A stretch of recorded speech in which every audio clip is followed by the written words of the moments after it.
you all know how mobile phones have evolved. So first of all, why worry about mobile phones? So, you know, if you see here numbers, Facebook makes more than 90% of its revenue from mobile phones. You know, especially, you know, these apps where all you're getting is updates.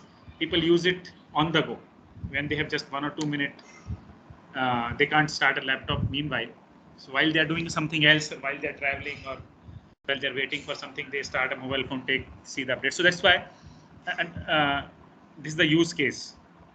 Now, running ML services on the edge device is attractive but challenging. Their NN engine is deployed over 1 billion mobile devices. Okay. Now, these devices have more than 2,000 unique SoCs running on more than 10,000 smartphones and tablets. So what is SoC? I will just now define. What is an SoC? I will quickly define. But try to think, right? See, it's such a heterogeneity, right? You have a global, a planet scale app, which runs on not just, you know, only on elite people, elite, you know, smartphone range, but smartphone ranges, you know, starting with 8,000 up to maybe 2 lakh rupees or more. So people of such wide type of, you know, price tag, they are using certain app and running it on their mobile phone.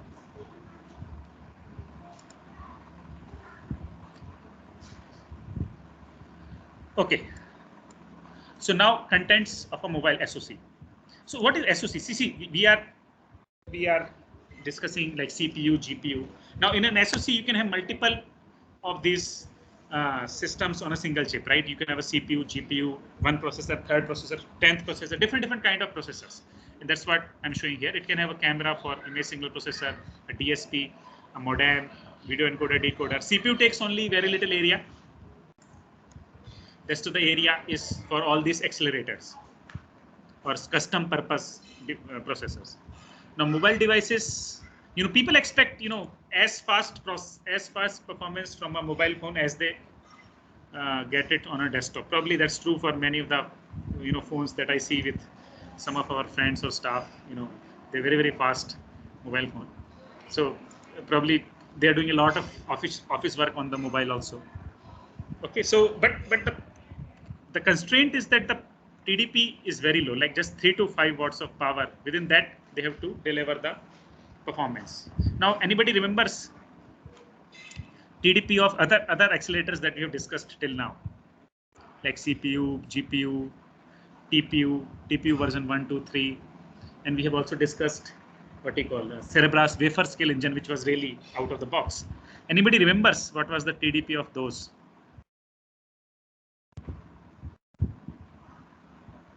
So so think of the TDP of the desktop. In what range you think? Sir, for version 1, TPU version 1, the TDP was around 75. Very good. 75. Very good. Yeah, that was for inference, yes. And TPU version 2 and 3, which were for the training, what was there? It was, sir, higher than TPU version 1. Yeah, but around what? 250 or to 300, around in between 250 to 300. Yes, you're right. Very good. So remember, so let us forget TPU because TPU is an accelerator. So, but at least, you know, desktops, CPU desktops, their power budget is usually, you know, 100 or 140, 130 when they are fully loaded. And if they are less loaded, their power comes much less. So it is around 40, 45 watts if it is not fully loaded. CPU, there is aggressive techniques for power optimization.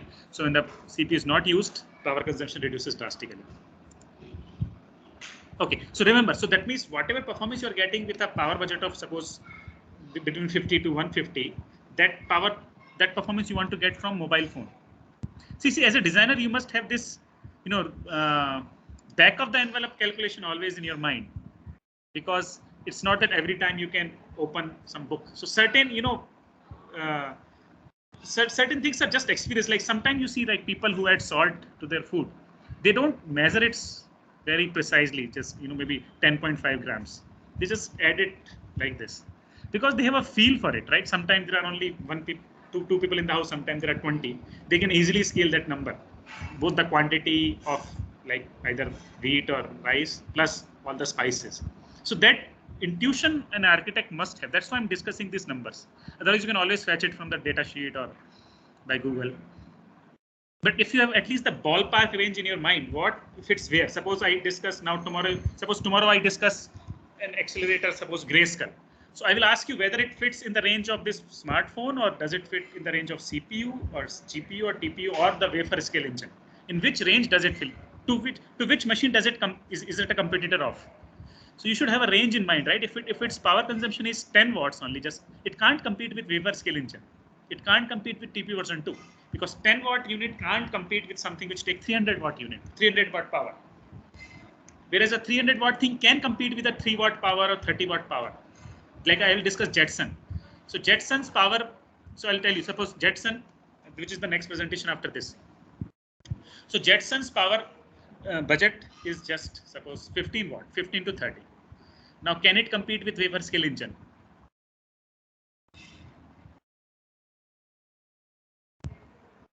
Can it compete with wafer scale engine?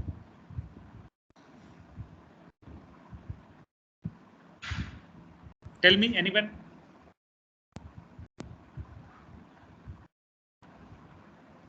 If see, NVIDIA has a GPU which is called Jetson GPU. It has a power consumption of just 15 to 30 watts. Now, can it compete with wafer scale engine?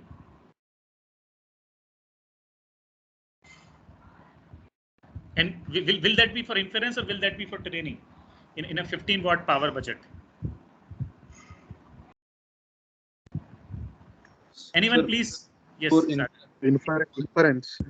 Inference. Okay. And will it compete with wafer scale engine, which is a power budget of probably kilowatts? Many kilowatts. Will it compete? Or yes or no? No, right? See, something which is only 15 watt, how can it compete with something which has kilowatts of power? It's not even possible, whatever you do. Right? So, for example, I will discuss Grayscale. Grayscale has a power budget of 75 watts. So now you can have a rule like, for example, it may be probably close to what TPU version 1 is offering, right? TPU version 1 is also 75 watts. This is also 75 watts. So most probably they are, unless you are given more information, you will expect that this is in the same range. It is for inference, because with such a low amount of power, you can't do training easily. Okay, so these are the rough.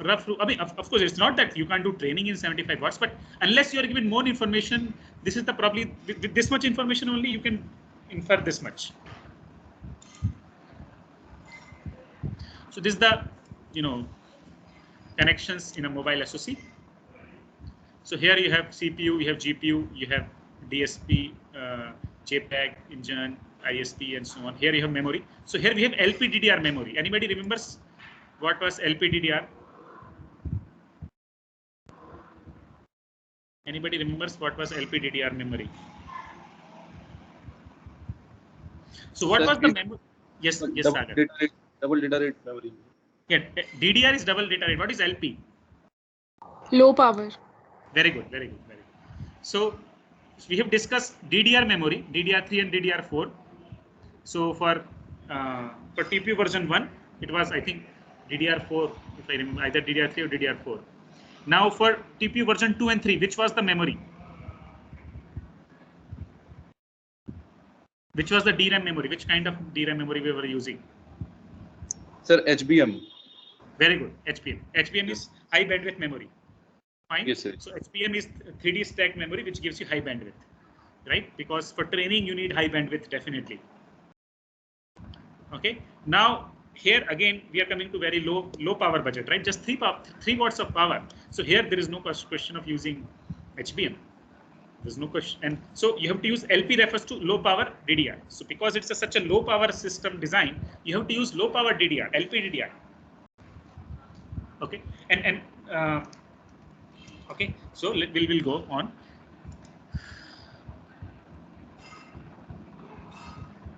Okay, so depending on the IP bandwidth and latency requirement, IPs are clustered together. For example, these are all multimedia fabrics, so they are all put in one same place with one interconnection. Here CPU, GPU, they require higher bandwidth, and so on. Okay, so now SoCs have multiple IP blocks. So what is the meaning of IP block? So see, the point is, suppose you are purchasing a mobile phone from Qualcomm. Now it's not that Qualcomm is designing everything. It's not possible, right? You may have a different company who is expert in designing GPU. You may have different company expert in designing CPU, DSP, or ISP. So what I do, I purchase that IP from them. Whoever is an expert, I purchase the IP from them and use it in my mobile phone. So that's what the whole point is. So SoC will have multiple IPs. So as you can see over time, now you see, your mobile can do a lot, right? It's really very, very insidious device. You can do a lot from the mobile. It has camera, it can do registration, internet access, and of course, using internet, you can get many of the software services also, but even many hardware services also there. People are saying you can probably detect somebody has corona using just mobile. I can't understand, but probably there are some claims. So the number of IPs are growing over time. Now, what is the peak performance of smartphones? So here they have taken, they have done this study, I think in 2018. So in that they have taken that, okay, I take a mobile phone which was released in 2013, and so all the SoCs, and this is probably the cheapest SoC which has least power, and this is the most costly SoC, or something which is highest power. Similarly, for SoCs designed in 2016, what is the lowest power? What is the highest power? Okay, so as you can see over time, as you can expect over time, the performance is increasing. Peak performance is increasing. But but the point is, in 2018, you have 1 billion devices, people using your Facebook app on 1 billion devices, and some of them have as little performance as this, and some of them have as high performance as this.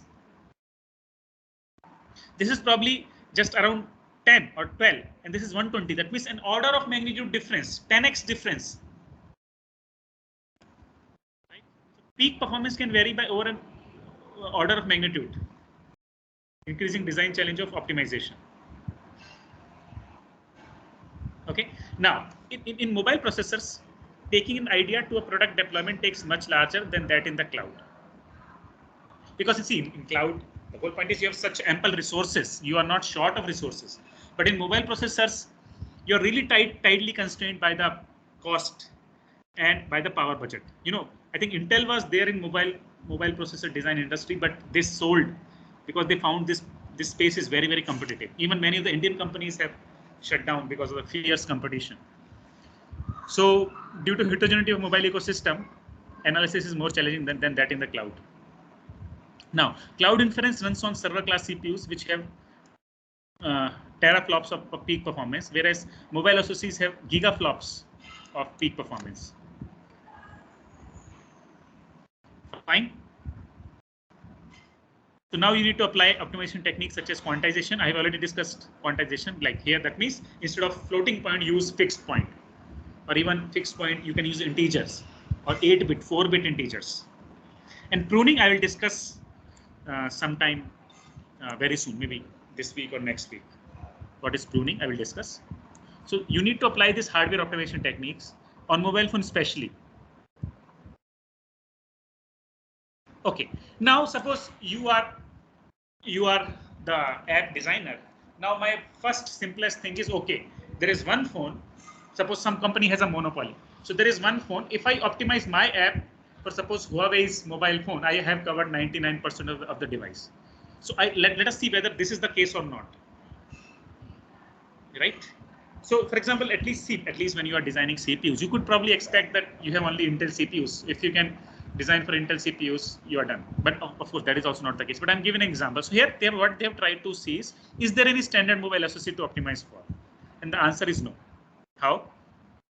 For example, if you take around 250, or if you take 225 SoCs, then you have covered 95% of the market. So that means if you want to cover 95% of the market, you need to sample 225 SoCs. And if you capture only 50 SoCs, you have only captured 65% of the market. Okay, so that's why it's a very, very fragmented, heterogeneous space. There is no single player. Okay, so here now one more point which will come is Android versus iOS. So anybody knows what is the difference Android and iOS?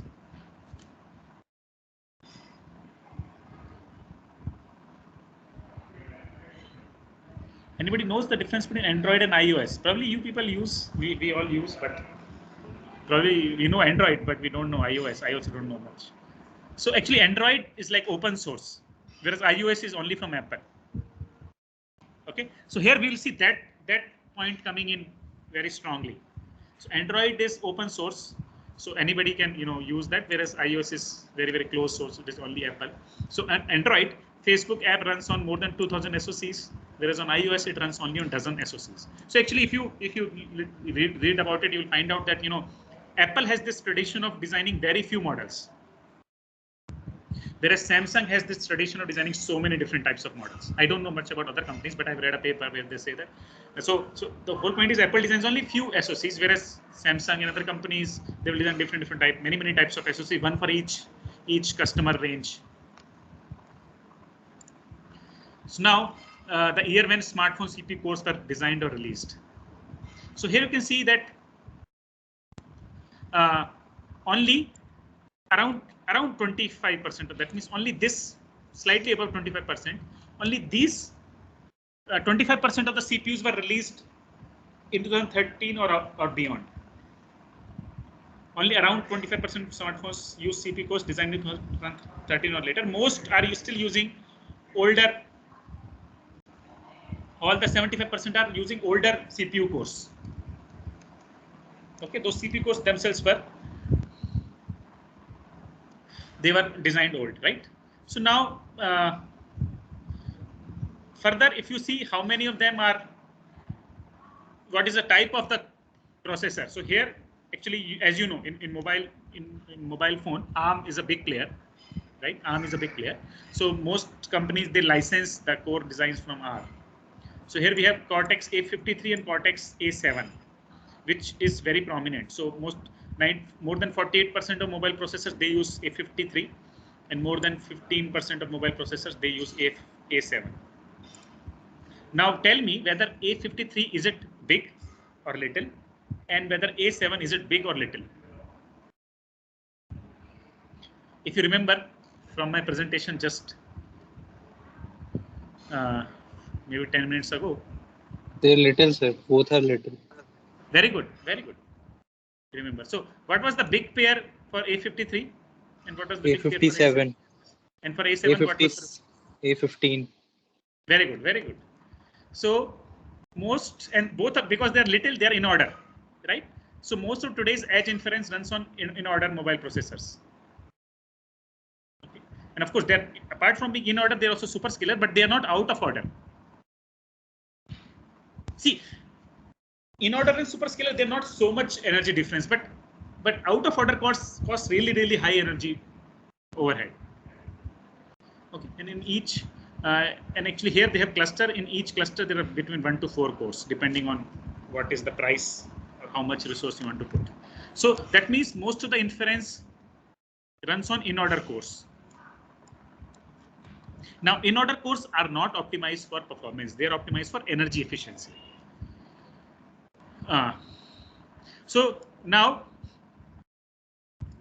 out of order cores handle user-facing and computationally demanding tasks, and in order cores, because they are for energy efficiency, they handle background processing tasks such as checking email, the daemons, and triggering notifications. So on a benchmark, actually this point should come late. I will not discuss it right now. Okay, now we'll come back to that point of A53 and so on. Now, iOS devices tend to use fewer, more powerful cores, and Android devices use more cores. Each of them are less powerful. Okay, that's the idea of AMP, right? In AMP, I discussed, right? There is one side wide out of order cores and another narrow in order cores. So that's the same idea, because see, iOS devices, they are like higher price. They're high price tag. So iOS devices use fewer, more powerful cores, and Android devices use more cores. Now, 50% of SoCs have two CPU clusters, a cluster of high performance cores and another cluster of energy efficient cores. So both, most of the SoCs, their CPU clusters are big dot little style. They're not symmetric, they're asymmetric. So nearly all the SoCs, cores within the same cluster have a shared cache. Because see, in a cluster, you can have between 1 to 4 cores. So they have a shared cache between them. But there is no cache sharing between the cluster. That means between big and little, you don't have any sharing of cache. Because of that, synchronization cost between clusters is very, very high. Okay, synchronization cost between clusters is very high. So that's why they, based on all this analysis, they decide that they should optimize their app for high performance CPU cores. That means the big cores. Although these little cores are more prominent because they cost less, but they are for energy efficiency, right? They can't give you much performance, so they have to optimize their app for high performance CPU cores. And the reason I've discussed this synchronization cost being high is that because synchronization cost is very, very high, you can't divide your workload between big and little. You have to use either only big or only little. See, if the synchronization cost was very, very low, you could partition. Okay, let the Facebook app run half or maybe like 80% on the big cores, 20% on the little cores, and they can easily communicate. But here, because synchronization cost is so very high, you can't split the workload between big and little. You have to run exclusively on big cores. So that's why they optimize their app for common denominator, which is cluster of high performance CPU cores. Okay, now, so this was all about CPU, but because mobile phone don't have just CPU, they also have GPU, DSP, and other accelerator. So we'll now discuss something about GPU and DSP. We'll not discuss about other accelerators, just GPU and DSP because they are more prominent. Now, today, nearly all the Android devices run inference on mobile CPUs only, although they may have GPU. But why is it they don't fully utilize GPUs? Is that firstly, performance limitations of mobile GPUs and programmability and software challenges. So this is a mostly hardware challenge, this is the software challenge. So first thing you have to remember is that here the GPUs are not NVIDIA GPUs. Okay, they're either Qualcomm's own GPU or ARM GPUs like Mali GPUs. So those Mali GPUs are not as powerful as the NVIDIA GPUs. The name they use is GPU, graphics processing unit, but it doesn't mean they're as powerful as the NVIDIA GPUs. Plus another reason, in mobile phones, you have a power budget of only 3 watts, 3 to 5 watts. Now within that, how much powerful GPU you can get? You can't get much powerful GPU. Right? If you want a really high performance GPU, you also need high power budget. That means that GPU will also consume energy. You don't want to spend any power. How can you get very efficient GPU? You can't get. So, okay. Now let us see this figure. What does it tell? So here is the market share. So here this is a median. This dashed line shows the median, and here they have shown SoC GPU peak performance divided by CPU peak performance. So here this is the curve. Okay, this is a theoretical peak performance difference between mobile CPUs and GPU that is very, very narrow. So if you see on a median Android device, which is shown by this dashed line, so here, that means this is the 0.5. At 0.5, you cross this and then see what you call the ratio between GPU performance to CPU performance. So you find out that on a median Android device, GPU provides only as much performance as its CPU. Only 11% of the Android smartphones have a GPU that is 3 times more performant than its CPU. So how? Let us see.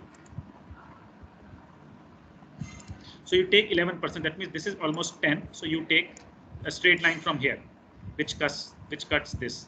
So it will be something like here, so around 3. Okay. So only around 11% of the smartphones have a GPU which is that is 3 times more performant than its CPU. That means if you want if you want to port your application, this Facebook app on GPU instead of CPU, you want that GPU to also give high performance. Otherwise, porting overhead itself will be too much. You need at least, okay, GPU should be at least 3 times more performant, but only very few smartphones are like that. And CPUs of mid-end SoCs are 20% slower than those in the high-end SoCs. Okay, whereas GPUs are 2 to 4 times slower. That means if you compare mid-end SoCs, mid-end by the price, if you take a middle SoC, they are 20% slower than those in the high-end SoCs. Whereas if you take GPUs of the mid-end and GPUs of the high-end, they are 2 to 4 times slower. How? Why? Okay, mobile has no dedicated high bandwidth memory. Okay, so now you see here we have LPDDR, whereas in some of the high-end GPUs, what we have, either we have, even in the older ones, we have GDDR, and nowadays we have HBM. Okay, remember, right? GDDR was especially for GPU, and even more recently, GPUs have been using HBM. So, but in mobile phones, you don't have HBM, you have LPDDR. So they don't have very high bandwidth. So GPUs require high bandwidth. Now mobile CPUs and GPU, they share the same memory controller, so they compete with each other for their memory bandwidth. So that you can see here.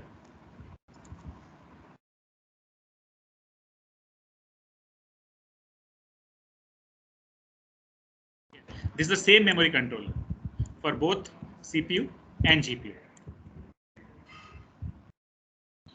So they have to compete with each other. Whereas if you remember my presentation on GPU, in high-end processors, there is CPU memory and there is GPU memory. CPU memory we call host memory, and GPU memory we call it device memory. So they were separate. So there GPU can have its own provisioning of resources, it can work very efficiently, but here it has to fight with CPU for the memory. Okay, now let us go on.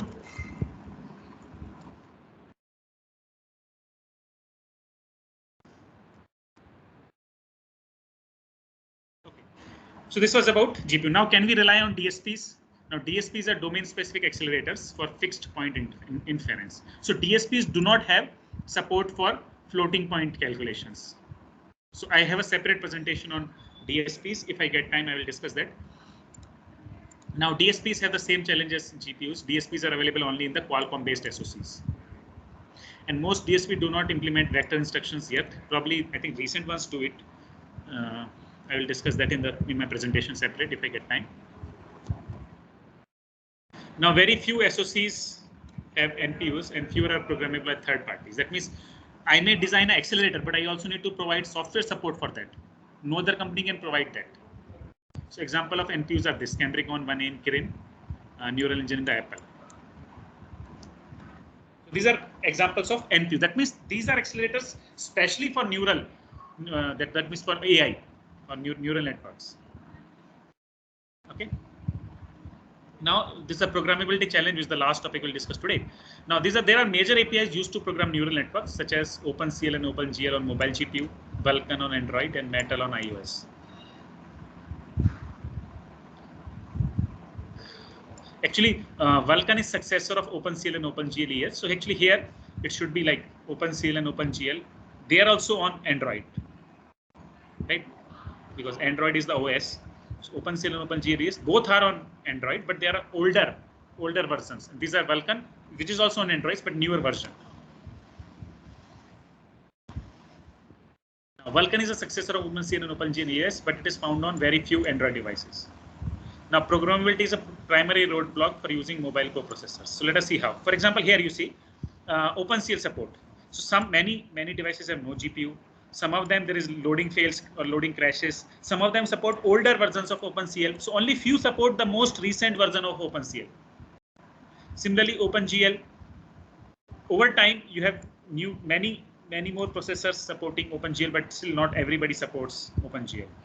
And here, Vulkan support is also very rare. Many of them have low library, many of them have no device. Only few of them support Vulkan 1.0. So the programmability is a big challenge for using GPUs. Whereas Metal is a different story altogether. Why? Because Metal is similar to Vulkan, but with much wider market share and more mature system stack support. So why? Because see, here you have Apple. So Apple is designing both software and hardware. Right? So Apple designs both software and hardware, and plus their price tag is also high, right? So that's why they have more powerful GPU. In Apple smartphones, you have more powerful GPUs, and peak performance ratio between GPU and CPU is approximately 3 to 4 times. And 95% of iOS devices support Metal. So there is no software challenge, and the hardware is also very, very mature and more powerful. So on several iOS models, Facebook apps use GPU for accelerating NN inference, whereas on Android, it doesn't use GPU. Right? Different story.